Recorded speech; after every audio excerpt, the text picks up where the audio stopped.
With Sam, the main thing is he's developed into a leader more so now. He's always been an athletic person, and now his role now is more so a leadership role. And he's definitely one of the older guys, and he's a tremendous athlete. Like I said before, tremendous pass rusher, become a tremendous defensive end. He's worked hard, strength, everything. He's earned it. Is he the most athletic guy of the group, of an athletic group? The most athletic? I don't know. There's quite a few athletic guys in that group. He's definitely one of them. It's probably about it's about top 6. You know, it's definitely some athletic guys in this group. You know. You surprised a lot of fans when you came back for your 5th-year senior season. Even Coach Meyer said that was a tough decision for you. Take me through that. Just how tough of a decision was that, and why did you eventually decide to come back? It was a tough decision, because you know, if you don't know my background, my family background, it's not the best. It's a life-changing opportunity, but also the place I'm at is life-changing thing for me as well. But it was just a difficult time, difficult moment. So definitely had to think about it, talk it over several times, go through the process in my head a million times. Every day, you know, somebody new was asking me, what are you gonna do? You know, I don't really like talking about it because I just feel like, all right, let's just carry on. But you know, it's something that you just can't avoid. But it was just one of the things that just, I don't know, the last game, the things I owe my mom, as far as like, you know, coming out the tunnel, seeing tackle, you know, just all that. It was just a lot that went into it. You graduated yet? Did that play into it? Yeah, I graduated way back in December, that's what I thought. I definitely could have left, but I mean, I don't have any like serious classes right now or anything. So it was mostly about unfinished business on the football field. Did you maybe not get the draft grade you wanted, or maybe a combination of factors? It was more so about like unfinished business on the field. You know, but football wasn't the main thing for me. It was more so about my family, about my life. You know, that was the main thing for me. What are some of those odd classes that you're taking this fall? I don't even know. Tyquan, Coach Meyer talked a little bit about the offense a few years ago, how it was difficult sometimes to get everyone the ball that needed the ball.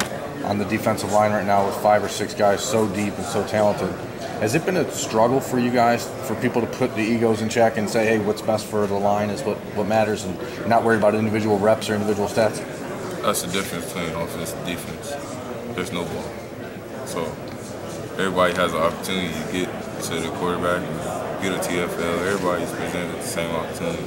You know, snap count, none of that stuff really matters. We all know it's a rotation. Coach Johnson puts us in the best place to succeed. So, that's not a major deal for us as a whole defensive line unit. So I don't really look at it like that. Is there a time like in a big play in a game when you're like not on the field and you're thinking to yourself, I should be out there, or is it everyone just knowing who's out there is the best for this situation? I mean, everybody has a thought about it, like, oh, I wish I could be out there right now. But, I mean, think about it. You got guys who can play anywhere in the country. Why not? Like, just take your breather. Your opportunity comes up next. How competitive are you guys on that line just amongst each other about numbers like sacks or whatever? We don't really dwell on it like that. We just, you know, everybody gets a piece of the pie, so one sack is credited to the whole unit for like everybody. So it might not show up on the stat sheet, but everybody who gets a sack, you gotta thank the back end. You gotta thank 3 other guys on the field, you know, who also play D-line. And people think, oh, it's all about him. It's a solo show. No, it's not. It takes a lot of teamwork to get that sack. You don't dwell on it, but you let them know that you have more than that, right? No, I couldn't even. I don't keep track. Have you ever heard Larry Johnson swear? Has he ever cussed? I've never heard him cuss. The one time he did cuss, but he said it was in the Bible, so it don't count. That's pretty rare for a football coach. He's kind of got that grandfatherly vibe you guys have talked about. It's not like he's going to yell at you used to when it's disappointing. Just talk more about that, and the fact that he's never cussed except for maybe once. I look at Coach Jay as a father figure. I've never heard him cuss. I've never heard him blow a whistle. that's pretty odd. Like coach without a whistle. You've played as a pretty good defensive line while you've been here. Where does this one, you think, rank in terms of the other ones that you've played at? Man, this one is probably number one. Everybody on this unit is really close. And that's what Coach Johnson has built. That's his doing.